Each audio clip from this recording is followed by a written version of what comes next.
அஸ்ஸலாமு அலைக்கும். இன்றைக்கி என்ன பார்க்க போகிறோன்னா, மரவள்ளிக்கிழங்கு அடை. கப்பக்கிழங்குன்னு சொல்லுவோம்ல, அதில் இப்போ நம்ம அடை எப்படி செய்யலாங்கிறத பார்க்கலாம்.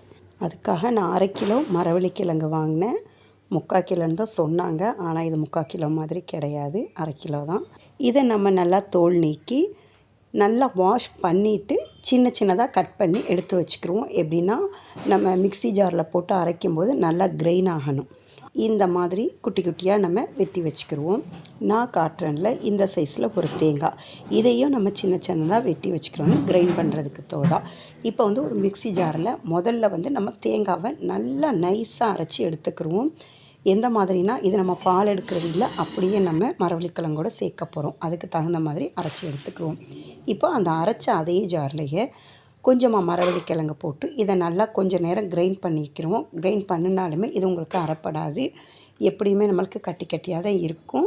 நம்ம தண்ணி ஊற்றி அரைக்கலை, அதனால் நல்லா கிரைண்ட் ஆகாது. இப்போ தண்ணியே இதுக்கு நம்ம எப்போவுமே சேர்க்கவே கூடாது. இதுக்கு தண்ணி சேர்த்தா தானே அரையும், அதுக்காகத்தான். இப்போ நம்ம அரைச்ச தேங்காயில் பாதி தேங்காயை இப்போ இந்த மரவள்ளிக்கிழங்கு கூட சேர்த்துக்கிடுவோம்.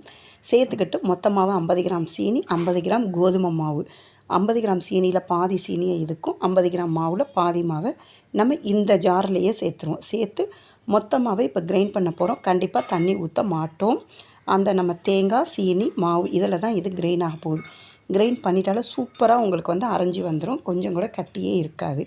அரைஞ்சது இப்படியே மிச்சமில்ல பாதி மரவள்ளிக்கிழங்கையும் சேர்த்து அரைச்சி நம்ம மாவு பதத்துக்கு எடுத்துக்கு வந்துடுவோம். இந்த மாதிரி இப்போ இதை கொஞ்சம் நேரம் மிக்ஸ் பண்ணிவிட்டு, ஏன்னா நம்ம 2 தடவை அரைச்சதுனால சீனி கூடுதலாகவோ குறையதலாகவோ இருக்கலாம், அதுக்காகத்தான் கொஞ்சம் நேரம் மிக்ஸ் பண்ணிக்கிடுவோம். இப்போ ஒரு நான்ஸ்டிக் தவாவில் கொஞ்சமாக எண்ணெய், கொஞ்சம் போல் நெய் சேர்த்து தான் ஆகணும். ஸோ நெய் இல்லைனாலும் பிரச்சனை இல்லை, எண்ணெயிலேயே அடையை சுட்டு எடுத்துக்கிறலாம். நெய் இருந்தால் கொஞ்சம் நல்லாயிருக்கும். லோ ஃப்ளேமில் தான் வச்சு சுடணும், ஏன்னா நம்ம சீனி சேர்த்துருக்கோம், சுட்டால் உடனே கருவி போயிடும். அதுக்காக லோ ஃப்ளேமில் தான் வச்சு இப்போ நம்ம அடையை சுட போகிறோம். இப்போ ஒரு குழிக்கரண்டி மாவு எடுத்து அதில் ஊற்றணும்.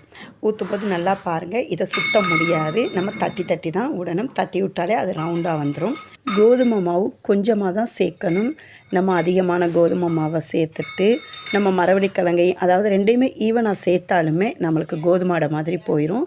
இதை நம்ம மரவள்ளிக்கிழங்கு அடை தான் நம்ம செய்கிறோம், அதனால் நம்ம கோதுமை மாவு கொஞ்சமாக சேர்த்துக்கிறோம். எதுக்காகனா அந்த பிடிப்புக்காக.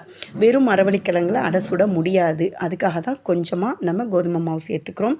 கண்டிப்பாக தேங்காயை அரைச்சி தான் சேர்க்கணும், பால் ஊற்றக்கூடாது. தேங்காய் பால் ஊற்றினா தண்ணியாக போயிடும். தண்ணியாக போனாலுமே அடை சுடவே வராது. அதுக்காக தான் இந்த மாதிரி சின்ன சின்ன மெத்தடுகளை ஃபாலோ பண்ணால் கண்டிப்பாக மரவள்ளிக்கிழங்கு அடையை சூப்பராக சுட்டு எடுக்கலாம். சாப்பிடவுமே அவ்வளோ டேஸ்ட்டாக இருக்கும். இதில் இன்னொரு முக்கியமான விஷயம் என்னென்னா, நம்ம மாவை கலக்கினதாடையே நம்ம சுட்டு கூட வச்சு ஒரு 1 ஹவர் கழித்து சாப்பிடலாம். ஆனால் மாவை கலக்கி 1 ஹவர் கழித்து சுட்டால் கண்டிப்பாக நல்லா இருக்காது. எப்படின்னா தொண்டை ரொம்ப கார ஆரம்பிச்சிடும், இருமலில் வச்சிரும். மரவள்ளிக்கிழங்கு சாப்பிடாதவங்க கூட இந்த மாதிரி செஞ்சு கொடுத்தா கண்டிப்பாக சாப்பிடுவாங்க. எனக்குமே மரவள்ளிக்கிழங்கு பிடிக்காது, இந்த மாதிரி செஞ்சால் நான் விரும்பி சாப்பிடுவேன். இதே மாதிரி நீங்களும் ட்ரை பண்ணி பாருங்கள், கண்டிப்பாக உங்களுக்கும் பிடிக்கும். தேங்க்ஸ் ஃபார் வாட்சிங்.